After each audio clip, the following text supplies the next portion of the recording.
Hi, and welcome to another day out from Paphos. Today we're going to explore the west side of the Akamas Park and check out the protected turtle nesting beach. We also discover a deep, narrow gorge cut through the cliff rocks, an ancient necropolis, a zoo, old ruins, and more. Come on along for the ride. We start on the west coast of the island in the Akamas Nature Park. Our first stop on the tour is at Lara Beach, which is as far along as we wanted to go, and then we head back towards Lara Bay. The road is rough, and using a four-wheel drive kept us out of trouble. Follow the signs. We carried on until we found a small car park overlooking Lara Bay. Following the stairs down, we come upon the sheds the conservation groups use as information centers to protect the nesting of the endangered loggerhead and green turtles. Cyprus is home to some of the best beaches for turtles laying eggs. Lara Beach is dotted with wire frames that protect the nests maintained by the local volunteers.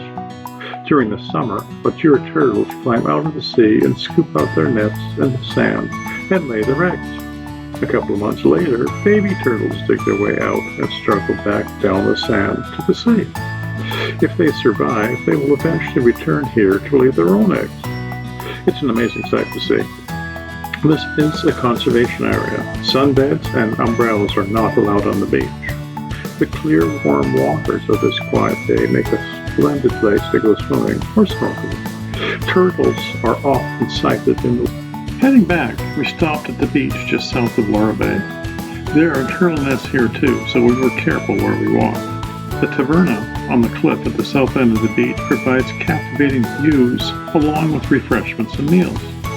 For the hikers, there's a picturesque walk along the shore to our next stop. A small parking lot appears where the Akamas Gorge Road meets the main road. We turned here and followed the narrow road to the parking area closer to the gorge. Marked signs showed us to the nature trail which took us to the canyon. Over many centuries, the stream has cut a 30-meter deep cleft through 3 kilometers of limestone. Be prepared, it can be slippery and wet, especially in the winter rainy season. Keep your eye open, though, for the goats that infest the cliffs above your head. This fascinating hike reveals a different environment with plants found only here in Cyprus. On our return, at the top of the cliff near the beach, the traditional Greek tavern known as the Last Castle attracts locals and visitors. The views are amazing. The simple menu of roast pork or chicken with salad and chips keeps decisions to a minimum. Roast pork, souvla, is described as some of the best on the island. This is a must-stop for meat eaters, and the view really is incredible. A few hundred meters further along is one of the prettiest beaches in the area. The White River Beach, in a cove between two cliffs, is usually quiet. Having no amenities keeps most tourists away from these clear, warm waters.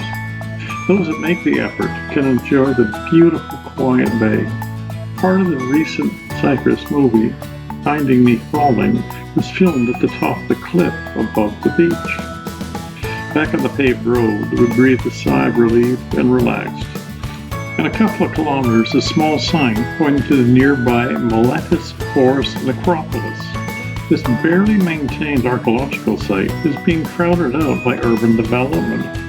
A short walk from the road brought us to 10 tombs carved into the rock during the Hellenic period. Being large and spacious, they probably belonged to wealthy families at the time. Other than that, we know little about them. Worth a look, but carefully, as they have steep steps going down into these caves. Along to the main road, and we turned right. In a half a kilometer, we found the church of Aias Georgius. St. George is a very popular saint in Cyprus, with 9 villages named after him. Among other things, he's the patron saint of epilepsy, eyes, small children, and single girls. George and Georgina are very common Cypriot names. Even the Turkish Cypriots like them. The new church here is quite impressive and worth a quick look. Across the road is the ruins of an old chapel built in the 13th century, also named after the saint. The impressive part is a little bit further behind the chapel. The archaeological site of Aeas Georgios is a famous place of pilgrimage. In the 1950s, excavations found the ruins of 3 early Christian basilicas and a bath from the 6th century. Further explorations in the 90s unearthed an earlier Roman-era settlement. This is not a big site, but it is fascinating, and the mosaics are impressive. Also of note are the tombs carved into the cliff behind the parking lot. But to see these better, we drove down to the harbor. Here appeared one of the secret gems of Paphos district. A dozen fish boats and a few private ones are moored in this tiny man-made harbor. In the crook of the breakwater is the protected little sandy beach. The swimming and snorkeling in the enclosed area is very peaceful because it is rarely busy. You might even find a big turtle. The beach offers sunbeds, umbrellas, toilets, and a cafe. A wonderful place to avoid the crowds at the main beaches. Now look back the way we came on the main road headed towards Paphos. Lots more to see before we get there. At a couple of kilometers on the left, there's a big sign for the Paphos Zoo. We followed the signs when the zoo appeared at the top of the hill. It was a real surprise to find a large, sophisticated zoo where we least expected it. The zoo has elephants, tigers, giraffes, and many other foreign animals. A petting zoo, too. The zoo is known for its collection of over 700 exotic birds, including raptors, flamingos, cranes, parrots, and more. For those of us who do not have orthodophobia, we can enjoy a good look at the large collection of poisonous snakes.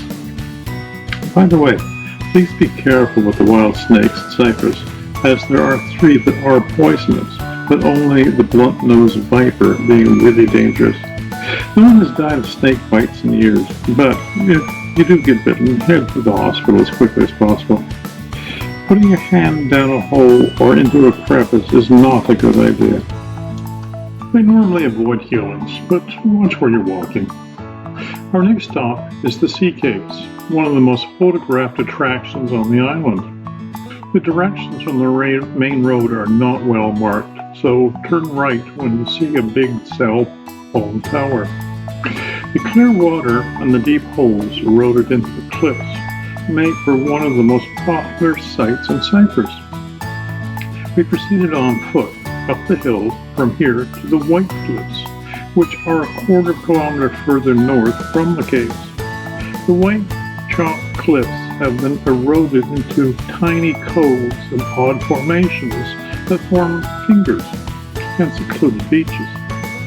Carefully hiking down to the water provides a secluded spot to soak up the sun or swim in the sea.